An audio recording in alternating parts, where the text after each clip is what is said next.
나를 한번 맞춰 보십시오. 나. 조급한 사람은 나를 싫어하고 지혜로운 사람은 나를 친구 삼는다. 나 없이는 꽃도 피지 않고 열매도 맺히지 않는다.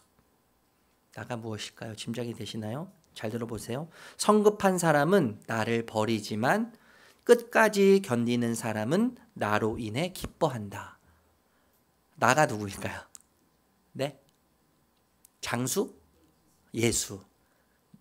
모든 것이 예수면 답이죠. 정답은. 그렇죠? 제가 원하는 답은요. 여기서 말하는 답은 인내요. 인내. 오래 참음이죠. 오래 참음.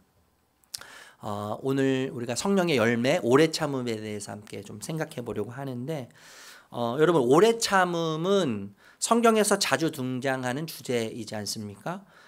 기다림 자체가 복음의 일부예요. 복음의 일부. 복음의 일부는 기다림이에요. 기다림. 오래 참음이죠. 기독교의 핵심적인 것이 오래 참음이고 신자의 삶에 있어서 신앙생활에 있어서 일부분이 아닌 중심적인 경험, 핵심적이고 중심적인 경험이 인내, 오래 참음이라고 할 수 있다는 것이죠. 그래서 여러분 예수님을 따르는 삶에는요 반드시 오래 참음이 포함되어 있습니다. 기다림이 포함되어 있어요. 그렇기 때문에 성경에서 자주 흔히 오래 참아라, 인내해라, 기다려라 이렇게 이야기하는 것이죠. 또 오래 참아라, 인내해라, 기다려라 이렇게 이야기하는 이유 중에 하나는 오래 참음을 통해서 하나님은 고통스러운 무질서는 고통스럽게 하지 않습니까? 고통스러운 무질서 그리고 혼란한 무질서를 재창조하신다는 거예요. 재창조. 그래서 참고 기다리고 오래 참으라고 말씀하시는 거죠. 그 예가 뭡니까? 십자가 아니에요? 십자가 자체는 참음이죠. 오래 참음이에요. Long time suffering. 오래 참는 것인데 그 오래 참는 십자가를 통해서 이 세상을 재창조하셨지 않습니까? 완전히 새로운 세상으로 재창조하셨어요. 예, 그래서 참으라고 하시는 거예요. 오래 참으라고 말씀하시는 거예요. 요즘에 그 책 중에 아주 핫한 책이 있는데 기다림은 낭비가 아니다라고 하는 제목의 책이 있어요. 기다림은 낭비가 아니다. 거기서 오래 참음의 6가지 방식을 이야기하는데 기다림은 힘들다는 거예요. 기다림은 힘들다. 그렇기 때문에 묵묵하게 기다려야 된다는 거죠. 기다림은 힘들기 때문에 묵묵하게 기다려야 된다. 기다림은 흔하다. 아주 자주 있는 일이죠. 우리 일상이 기다림이죠. 오래 참음이죠. 그렇기 때문에 흔하다는 것이죠. 또한 기다림은 성경적이라는 거예요. 성경적. 예. 그래서 성경적이기 때문에 항상 우리는 기다림 속에서 우리의 일상이 기다림이고 예수님을 따라간다는 신자의 삶이 기다림이기 때문에 성경을 피는 것이 정말 중요한 거예요. 매사에 성경을 피고 성경을 읽는 것이 너무나 중요한 일입니다. 기다림은 느리다고 이야기해요. 느려. 기다림은 느려요. 그래서 인내가 필요한 거예요. 인내가 필요해요. 뿐만 아니라 여러분 기다림은요 명령입니다. 기다림은 명령이에요. 명령이기 때문에 적극적으로 우리가 해야 될 필요가 있죠. 얼마 전에 말씀드렸지만 모든 명령은 약속이라고 말씀드렸잖아요. 약속. 그죠? 모든 명령은 약속이라고 말씀드렸는데 기다림은 명령이에요. 오래 참음은 명령이에요. 명령을 통해서 그 기다리는 현실 가운데 하나님께서 약속하시고 이루실 하나님의 놀랍고 아름다운 계획이 있다는 것을 우리가 그래서 기억해야 할 필요가 있습니다. 여러분 기다림은요 관계적이에요. 관계적. 그래서 함께 기다려야 되는데 누구랑 함께 하는 것이 중요하냐면 주님과 함께 기다리는 것이 중요한 것이죠. 기다리는 상황과 현실을 우리에게 허락하시고 허용하신 주님이시기 때문에 그 주님과 함께 기다리고 참고 인내하는 것이 중요하다는 거예요. 여러분 오래 참으라, 인내해라, 기다리십시오, 오래 참으십시오. 이런 말은요 우리가 별로 좋아하지 않는 대답이에요. 그렇죠? 예. 제가 아까 우리 말씀 읽을 때 오래 참아라, 기다려라 이런 말씀이 막 반복돼서 나올 때 여러분들의 마음이 어떨지를 짐작해보고 나중에 여러분들의 얼굴을 보니까 얼굴이 굳어져 계시더라고요. 별로 그렇게 달갑지 않아요. 좋아하지 않는 대답이고 오래 참아라 기다려라 이 말은요 위로가 되지 않아요. 위로가 절대 되지 않는 말이에요. 우리는 사실 어디에 관심이 있냐면 언제에 관심이 있어요. 언제. 하나님 언제입니까? 하나님 이 문제가 언제 해결될 겁니까? 도대체 이 시련이 언제 해결될 겁니까? 조급함 때문에 그래요. 조급함 때문에 뭔가 빨리 해결되기를 원하는 우리의 욕심이 있다는 것이죠. 여러분 하박국 선지자를 아시지 않습니까? 그 당시에 이스라엘 백성이 열강들, 세계 열강들 사이에 끼어 있었어요. 끼어 있었는데 제가 몇 번 말씀드렸지만 그 당시에 고대 근동 지역, 이 중동 지역에 있는 나라들 간의 전쟁은 나라들 간의 전쟁이 아니라 그들이 믿고 있는 신과의 전쟁이었어요. 그래서 전쟁에서 그 나라가 지면 패하면 누가 패한 겁니까? 그들이 믿고 있는 신이 패하는 거예요. 그러니까 지금 이스라엘 백성들이 하나님을 신뢰하고 하나님을 사랑하고 예배하면서 살고 있는데 주변에 있는 바벨론과 같은 열강들에 의해서 지배를 당하고 있는 것이죠. 그러니까 하나님은 루저의 하나님이신 거예요. 네, 열강들 사이에서 바벨론이 믿고 있는 신이 하나님을 이겼습니다. 루저의 하나님이에요. 루저의 신이에요. 그러니까 여러분 이스라엘 백성들 사이에서 어떤 마음이 올라오기 시작했겠어요? 어떤 의문이 들기 시작했겠습니까? 하나님, 믿음으로 사는 게 무슨 의미가 있습니까? 믿음으로 산다는 게 도대체 무슨 의미가 있습니까? 우리의 믿음이 형편없어 보입니다. 우리의 믿음이 가능성이 없어 보입니다. 우리의 믿음이 어리석게 보입니다. 네, 그래서 그 믿음 안에서 수많은 갈등을 경험하기 시작했어요. 그래서 하박국이 질문하는 거예요. 하박국이 질문하는데 뭐라고 질문하냐면 하나님 정의는 어디에 있습니까? 하나님이 살아계시다면 세상이 이렇게 돌아갈 수 있습니까? 우리 민족이 열강들 사이에 끼어서 이렇게 수모와 수치를 당할 수 있습니까? 그래도 됩니까 하나님? 하나님은 살아계시면 어떻게 우리한테 이럴 수 있습니까? 이스라엘 백성인 우리에게 선택하셨다고 하는데 우리에게 어떻게 이러실 수 있습니까? 이렇게 막 하소연을 했어요. 불평을 토하고 불만을 막 토로했다는 거죠. 여러분 그런데요. 하나님이 이 하박국에게 응답하시고 대답하시는데 그 대답이 별로 마음에 와닿지 않는 대답이에요. 하박국을 읽어보면 하나님이 뭐라고 대답하세요? 하박국아 참아라. 별로 와닿지 않죠. 오래 참어. 기다려. 아직 때가 안 됐어. 기다려라. 여러분 이 대답을 듣고 더 불만이 차지 않았겠습니까? 더 불평이 나지 않았겠어요? 그런데 그 불평과 불만의 시간을 지내면서 통과하면서 하박국이 깨달은 것이 있는데 그것이 뭐냐 하면 하나님의 응답은 하나님의 선한 일하심의 응답은 오래 참음의 과정을 통해서 온다는 것을 깨닫기 시작했어요.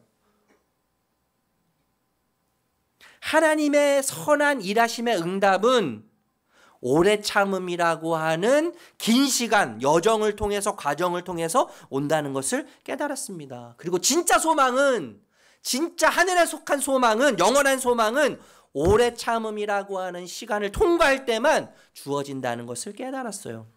여러분 오래 참음 인내는요 체념하는 수준의 의미를 담고 있는 것이 아닙니다. 믿음으로 바라보는 미래의 소망을 품고 그 소망을 따라 산다는 것을 의미하는 것. 그것이 오래 참음이에요. 그래서 여러분 오래 참음과 인내는 소망을 전제하는 거예요. 하나님께서 우리에게 오래 참게 하실 때는 우리에게 무언가 소망을 주시기 원하신다는 것이죠. 여러분 뿐만 아니라 오래 참음은요 단련되고 연단된 성품, 인정받는 성품을 낳게 해요. 로마서 5장 3절 4절 읽어볼까요? 로마서 5장 3절 4절. 우리 더워도 괜찮으니까요. 그냥 앉으셔도 괜찮을 것 같아요. 감사합니다. 써주셔서 우리 로마서 5장 3절 같이 읽겠습니다. 시작. 인내는 단련된 인격을 낳고 단련된 인격은 희망을 낳는 줄 알고 있기 때문입니다.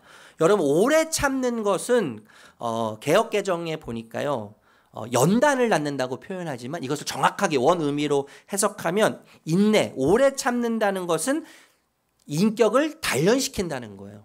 인격을 단련시켜서 인정받는 성품을 우리에게 낳도록 인정받는 성품으로 우리를 훈련시킨다는 것이죠. 오랜 참음이라는 시간을 통해서 그렇게 열매를 맺게 한다는 것이죠. 그런데 여러분 우리가 기억해야 될 것이 있는데 하나님도요 오래 참으신다는 거예요. 그걸 기억해야 돼요. 우리만 오래 참는 것이 아니라 하나님도 오래 참으신다는 것을 기억해야 돼요. 여러분 출애굽한 이후에 이스라엘 백성들 기억하세요? 모세가 하나님의 부름을 받고 시내산에 올라가지 않습니까? 시내산에 올라가서 40일 동안 내려오지 않아요. 거기서 모세는요 하나님의 영광을 경험해요. 구름이 빽빽한 구름이 임하고 하나님의 영광이 임해서 돌판을 받으면서 십계명을 받으면서 하나님과 독대하는 영광을 경험할 때 이스라엘 백성들은 불안에 쌓이기 시작했지 않습니까? 모세가 우리를 여기까지 인도했고 앞으로도 인도해야 될 것인데 모세가 내려오지 않자 모세가 죽었구나 생각하면서 자신들을 여기까지 인도하고 앞으로도 인도해낼 것이라고 생각하는 모세 대신에 어떤 것을 세우는데 금송아지를 만들어서 그 금송아지를 숭배하고 배교하는 역사가 일어나잖아요. 아주 악한 일이 일어나지 않습니까? 먹고 마시고 뛰놀면서 광란의 시간을 버려요. 이때 하나님이 이스라엘 백성들을 향해서 모세를 통해서 말씀하시는 거죠. 말씀하시는데 하나님이 어떤 분이신지를 말씀해 주세요. 출애굽기 34장 6절이에요. 읽어볼게요. 읽겠습니다. 시작.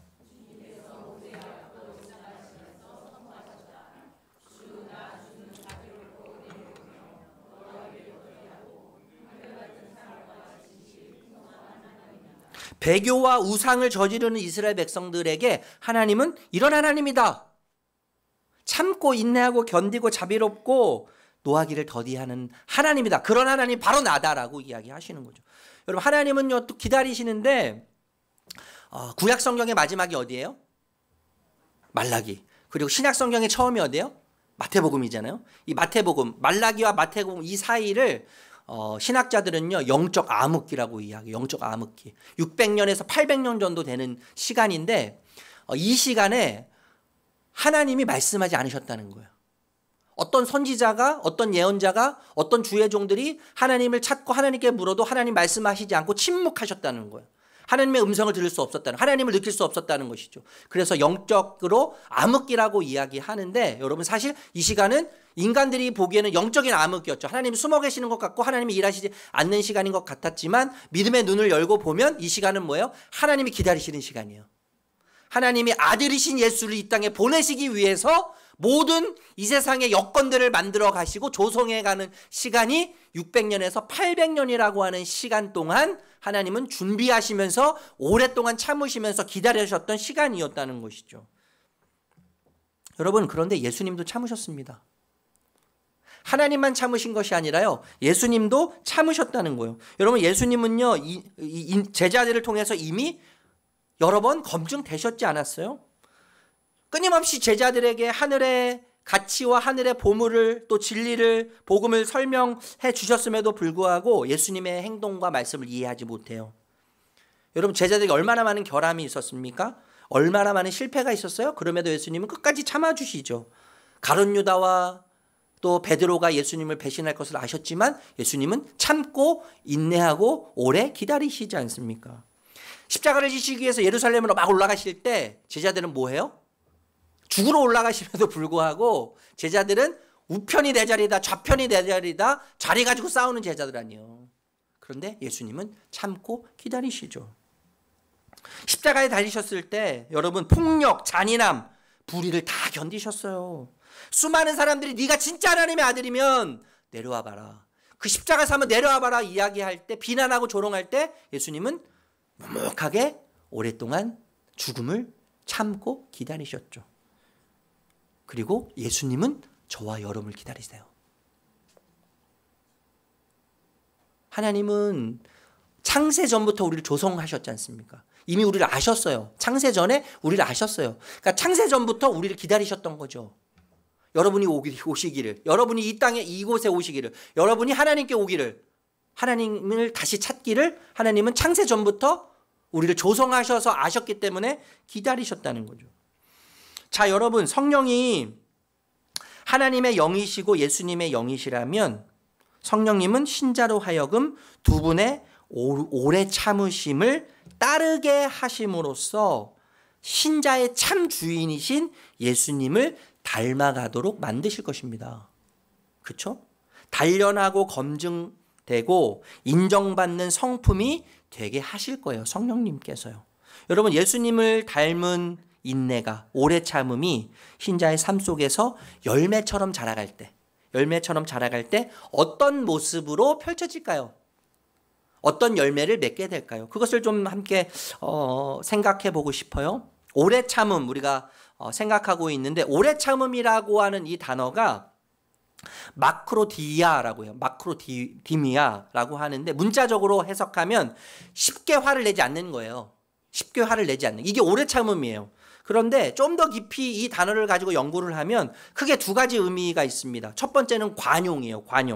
관용인데 다른 사람들의 약점이나 결점을 참아주는 겁니다. 다른 사람의 약점이나 결점을 참아주고 쉽게 짜증을 내지 않으면서, 화를 내지 않으면서 맞서 싸우려 하지 않는 능력을 말해요. 이것이 관용인데 오래 참음이죠. 관대함인데 부당한 관대함입니다. 여러분, 관대함은요 항상 부당한 거예요. 관대함. 절대로 저 사람에게 관대해서는 안 될 것 같아요. 관대해서도 안 돼요. 그런데 관대해야만 하죠. 그래서 관대하다는 이 단어는요 항상 부당한 거예요. 부당한 것을 전제로 하는 것이 관대함입니다. 관용입니다, 여러분. 두 번째는요 오래 참음이에요. 오래 참음, 말 그대로 오래 참음인데 어떤 반대나 시련이 닥쳐오더라도 오래 참는 거예요. 오래 참는 거. 그러니까 현실적인 시련과 고난이 오더라도 참고 기다리는 것이죠. 좀 더 자세하게 살펴볼게요. 첫 번째, 관용. 부당한 관대함인데, 여러분 이것은요 사람에 대한 관대함이에요. 오래 참는 것은 사람에 대한 오래 참음이란 말이죠. 사람에 대한 오래 참음. 야고보서 5장 7절에서 9절 말씀 다시 한번 읽어볼까요? 시작.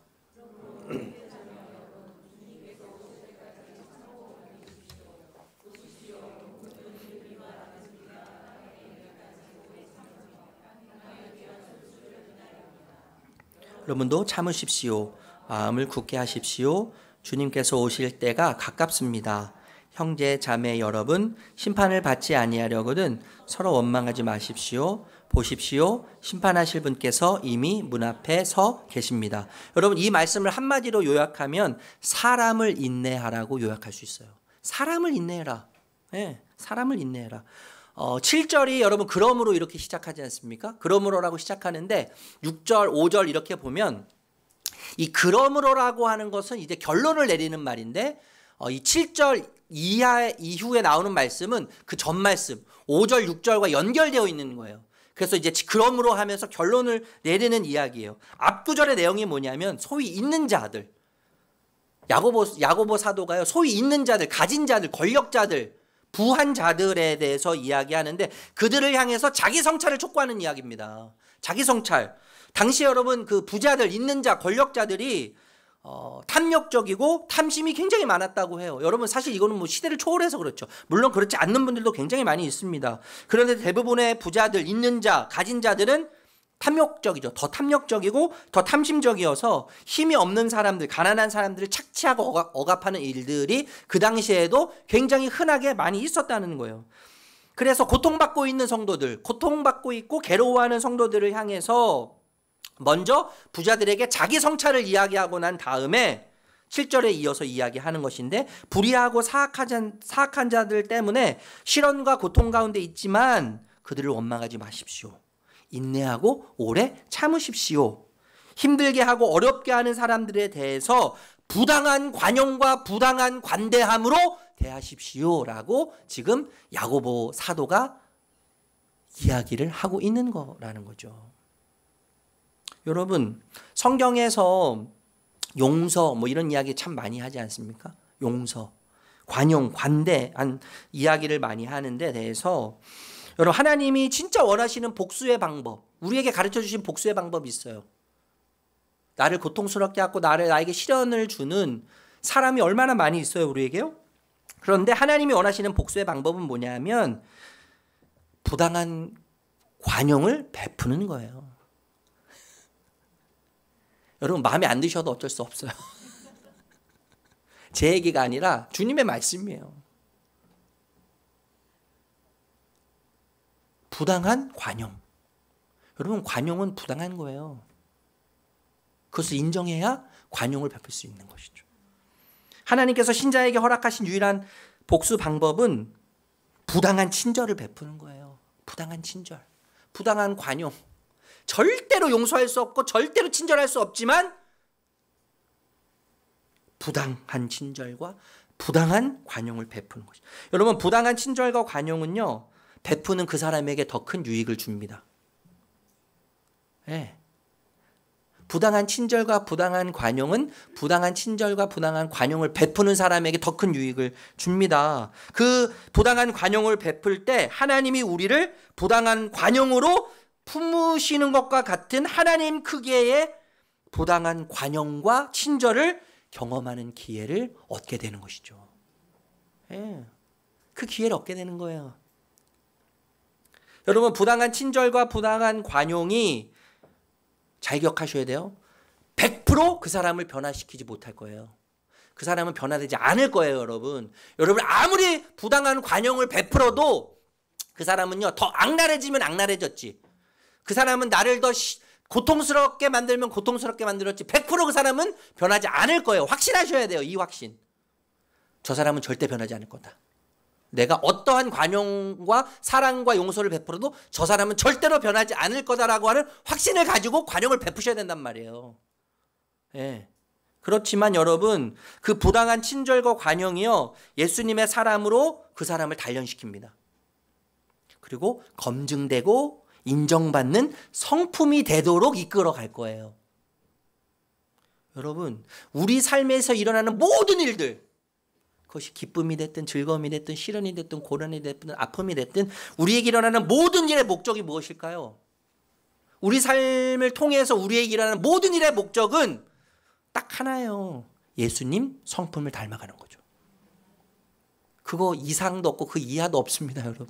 그냥 여러분 이 땅에서 몇 푼 얻어서 잘 되고 잘 먹고 잘 살고 좀 높은 자리에 올라가고 그런 차원이 아니라 우리 삶을 통해서 일어나는 모든 일들을 통해서 하나님은 우리가 하나님의 사람으로 단련되기를 원하세요. 하나님의 성품으로 충만하기를 원하세요. 그래서 예수의 냄새가 나는 사람으로, 예수의 향기가 나는 사람으로 이 땅에서 때로는 시련 속에서 고난 속에서 아픔 속에서 넘어지면서 기면서 그렇게 일상을 살아가기를 원하시는 거예요. 여러분, 저는 산을 굉장히 좋아합니다. 그래서 저희가 누군가 저에게 목사님 산을 왜 올라가냐고 묻는다면 산이 있으니까 올라간다고 대답하고 싶어요.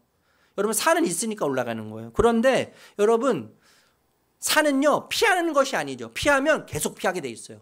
여러분, 산이 있는 이유, 제가 생각할 때 산이 있는 이유, 산 앞에서는요, 산을 넘는 힘을 키워야 되는 거예요.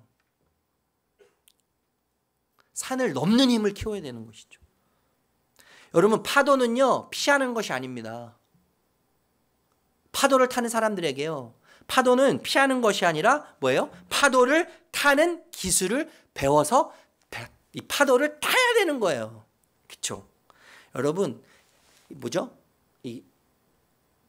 뭐라고 하죠, 이거? 이 낙하산 타고 날르는 거요? 행글라이더? 페어글라이딩? 그죠? 패러글라이딩, 그래요. 제가 영어를 못해가지고. 패러글라이딩 여러분 탈 때 바람이 불잖아요. 패러글라이딩을 탈 때요, 바람이 불면 바람을 피하면 안 되는 거예요. 바람을 어떻게 해야 돼요? 바람을 이용해서 하늘을 나는 기술을 배워야 되는 것이죠. 여러분, 우리에게 하나님이요, 산과 같은 장애물을 주실 때가 있지 않습니까? 그죠? 파도와 같은 현실들을 주실 때가 있어요. 바람과 같은 현실을 주실 때가 있어요. 여러분, 세상을 나아갈 때 세상을 하나님은요, 우리로 하여금 피하는 존재로 부르시지 않으셨습니다. 세상을 회피하는 존재로 부르시지 않으셨어요. 세상에서 이미 이기는 존재로, 이긴 자로 부르셨어요. 이긴 자로 세우셨어요. 그래서 여러분, 산을 넘는 믿음을 가지고, 파도를 타는 담대함을 가지고, 바람을 타는 승리자로 우리를 부르시고 세우셨다는 것을 기억하실 필요가 있습니다. 여러분, 그 속에서 신자인 우리에게 뭐예요? 사람들을 상대하고 사람들과 관계할 때 관용, 부당한 관용과 부당한 친절의 옷을 입혀주셨다는 것을 기억해야 합니다. 기억해야 하는 거예요. 여러분, 분노하고 화날 수밖에 없는 상황이 반드시 있습니다. 저도요 그런 상황이 얼마나 많은지 몰라요. 예. 얼마 전에 저희 아내한테 들었는데 저희 아내가 차를 막 타고 가는데 앞에 유리창이 너무 더러워서 워셔액으로 유리창을 닦았습니다. 그럼 그 뒷차가 세차를 했는지 그 차가요 기분 나쁘다고 그 들어올 틈도 아닌데 갑자기 끼어들더니 워셔액을 자기도 뿌리는 거예요. 워셔액 정말 치사하죠. 워셔액을 뿌리고 그리고 고인지 뭐 일부러인지 모르겠는데 박스 같은 거를 저희 차로 던졌다는 거예요. 저를 보는 것 같았어요. 보복하기 좋아하는. 여러분 분노하고 화날 수밖에 없는 상황에서요 화를 내고 분노하고 맞받아치는 것은 아주 상식적인 일이에요. 아주 상식적인 일입니다. 그런데 신자인 우리는요 상식이 아닌 비상식을 선택해서 살기로 작정한 자들 아닙니까? 그죠? 상식이 아니라 우리는 비상식을 선택해서 비상식적으로 살기로 선택한 자들이 우리예요, 여러분. 그래서 세상에 나가서 세상의 원리로 세상의 법칙으로 사는 자들이 아니라 복음의 원리로 살아야 되는 자들이지 않겠습니까? 세상을 저항하고 세상을 향해 투항함으로 그 투항하는 방법이 복음이죠. 오늘 이야기하는 부당한 친절, 부당한 관용, 부당한 관대함이 우리의 옷이 된 거예요. 옷이. 예.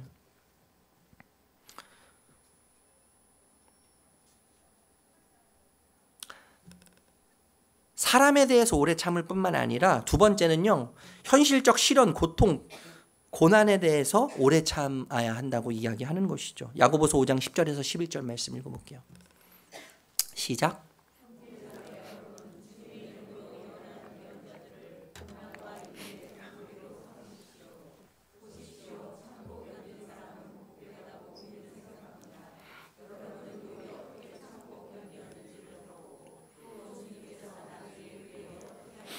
알고 있습니다.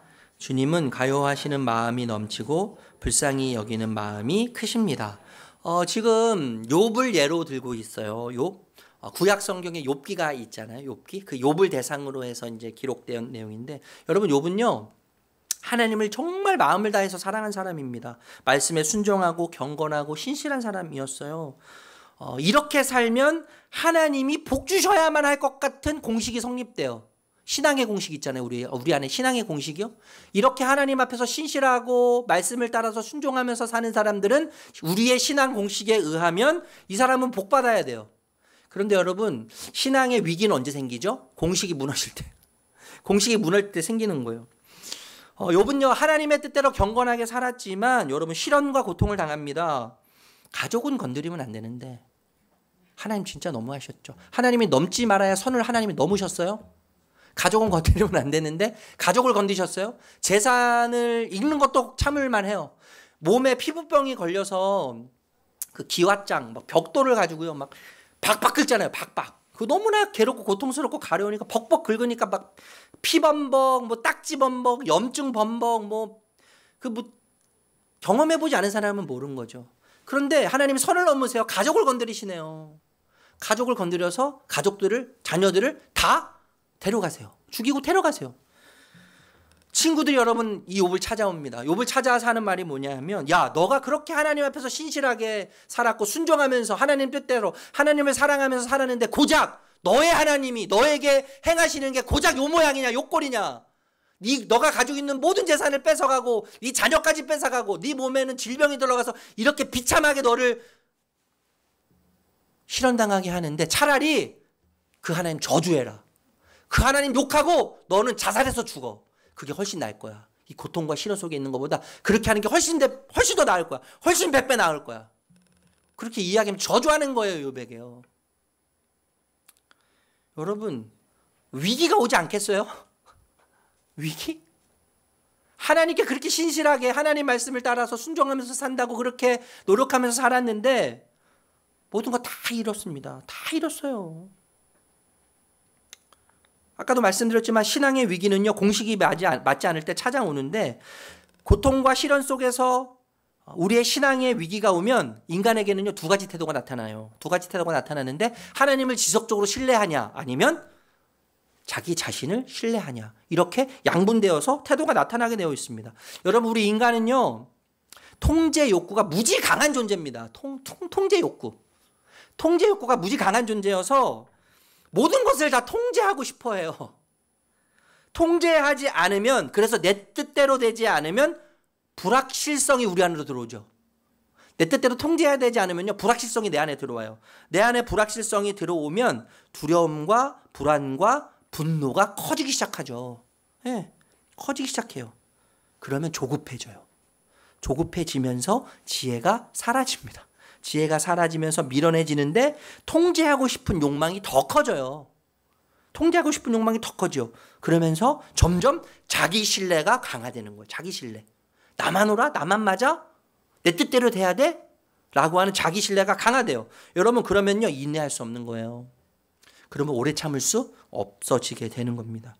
원망이 생깁니다. 하나님이 원망스러워요. 모든 사람이 원망스러워요. 모든 환경이 원망스러워요. 그래서요, 인내 오래 참지 못하는 데서 나오는 대표적인 태도가 원망과 불평이에요. 원망과 불평.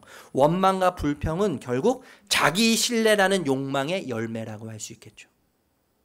자기 신뢰의 욕망의 열매가 불평과 불만이라고 할 수 있는 것입니다. 그런데 여러분, 나를 신뢰하지 않고 하나님을 신뢰할 때 오래 참을 수 있습니다.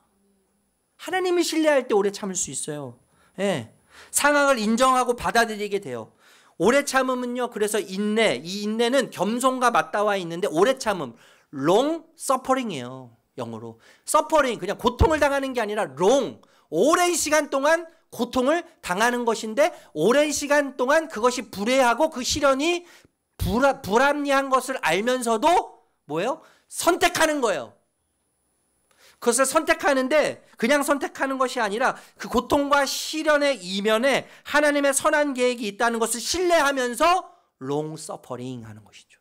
이게 뭐예요? long suffering의 의미예요. 진짜 의미예요. 그냥 소극적으로 수동적으로 기다리는 것이 아니라 참고 버티는 것이 아니라 그 시련과 고통의 이면에 하나님의 선하신 계획이 있음을 신뢰함으로 고통을 선택하는 거예요. 의도적으로. 시련을 의도적으로 선택해서 그 시련을 통해서 하나님의 선한 뜻이 반드시 이 땅 가운데 펼쳐질 것이라고 하는 것을 내가 볼 것입니다라고 신뢰하는 것이죠. 이것이 오래 참는다는 의미입니다. 여러분, 요한복음 11장에 보면요, 죽은 나사로. 여러분, 나사로 예수님 얼마나 사랑하셨어요? 특별히 사랑하시는 나사로. 나사로가 죽었어요. 여러분, 예수님이 진짜 나사로를 사랑하신다면 예수님의 반응은 뭐여야 돼요? 지금 당장 죽은 나사로를 찾아 가셔야만 하는 거 아니에요. 근데 예수님께 반응은 뭐예요? 여기서 더 머무르자. 이틀을 더 머무르시잖아요. 이틀을요. 여러분, 이틀을 더 머무르면 그 당시에는요, 여러분, 사람이 썩어서, 송장이 썩어서 냄새나기 시작할 거란 말이죠. 부패가 일어나기 시작할 시간이 이틀이에요. 이틀.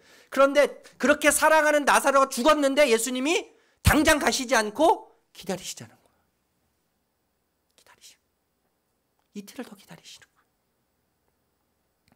여러분, 예수님의 이 반응, 여러분, 이게 예수님의 이게 사랑입니까? 이게 예수님 사랑이라고 말씀하실 수 있어요?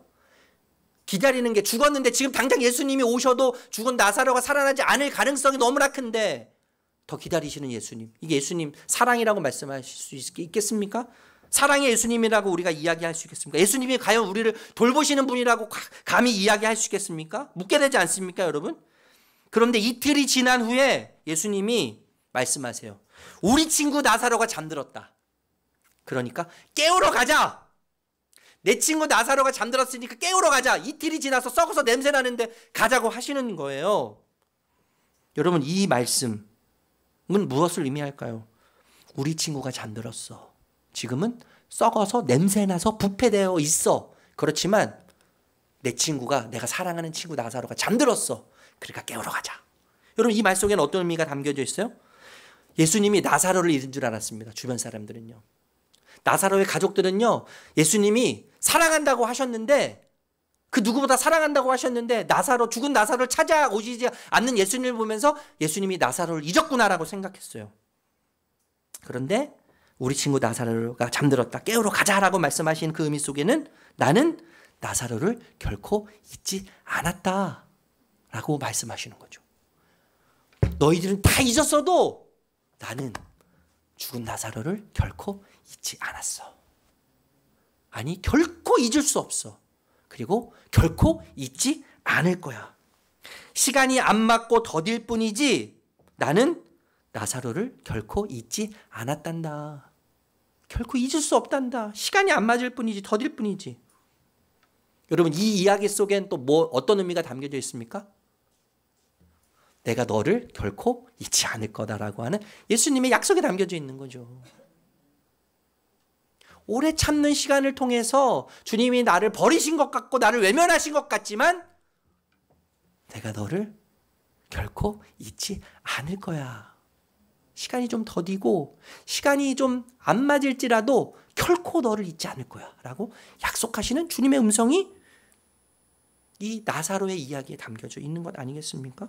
여러분, 하나님에게는요, 하나님의 시간표가 있어요. 우리가 모르는 하나님의 시간표가 하나님에게 있습니다. 예수님은 나를 만나기 위해서 2000년을 기다리셨잖아요. 2000년. 아니, 시작할 때도 말씀드리지만 창세전에 우리를 조성하셨기 때문에, 나를 조성하셨기 때문에 창세전에 하나님은 나를 기다리셨어요. 오랫동안 참으셨어요. 여러분, 진짜 믿음은 무엇일까요? 진짜 믿음은요, 오래 참을 줄 아는 거라고 생각합니다. 오래 참는 거예요. 여러분, 사랑은 뭐예요? 사랑은 기다림의 기술이에요. 기다림의 기술이 사랑이에요. 사랑은 기다리는 거예요. 사랑은 참는 거예요. 고린도전서 13장 말씀 우리가 잘 알고 있잖아요. 그래서 사랑은 오래 참음으로 시작해서 견디는 거로 끝나는 거잖아요.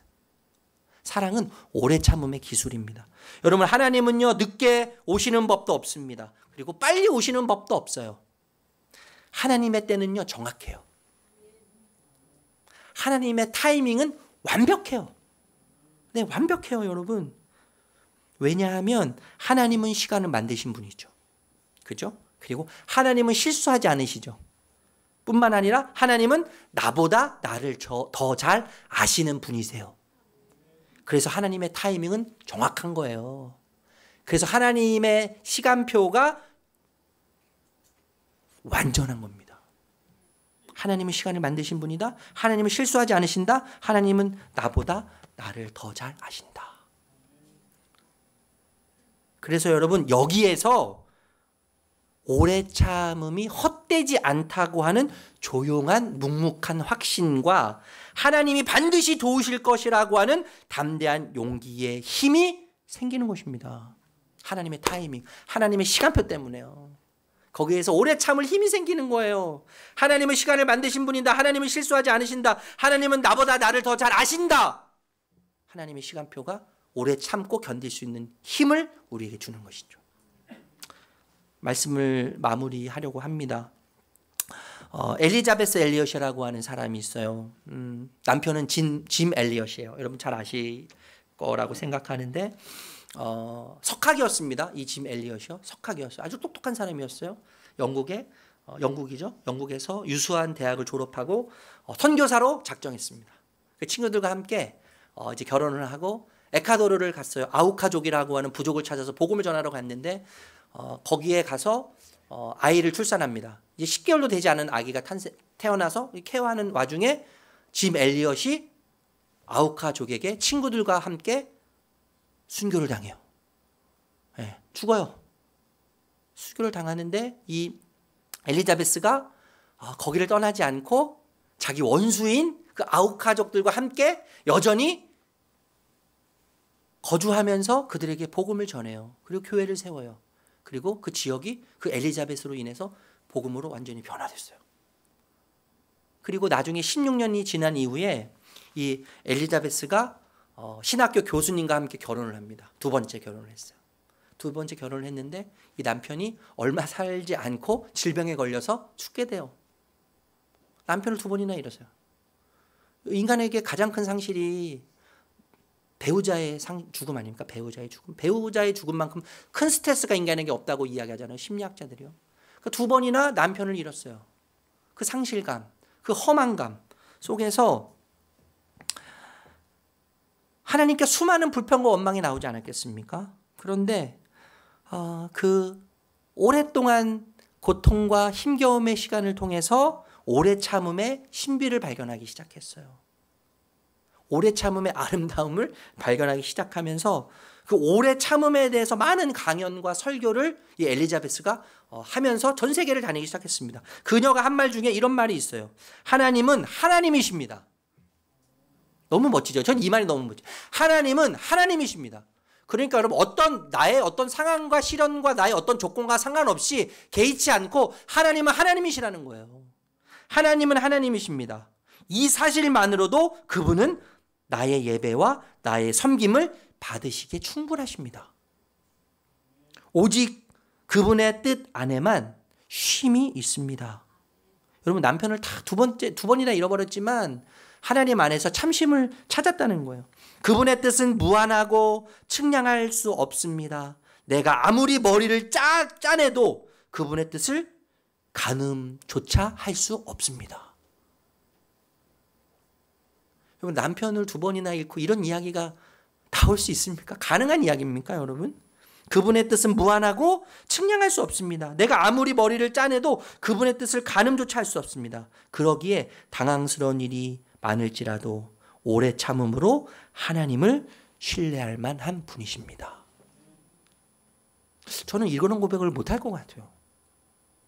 저희 아내가 유방암이라고 진단을 받았을 때 그 배신감이 너무나 컸거든요. 그 배신감. 하나님 어떻게 저한테 이러실 수 있어요? 우리 아내한테 하나님 어떻게 이러실 수 있죠? 그 상실감과 배신감이 너무나 컸는데 저는 이런 고백이 저는 못할 것 같아요, 여러분. 남편을 두 번 잃고도 하나님을 신뢰할 만한 분이라고 고백할 수밖에 없는 이 여인의 고백. 여러분, 왜 하나님은 오래 참으라고 하실까요?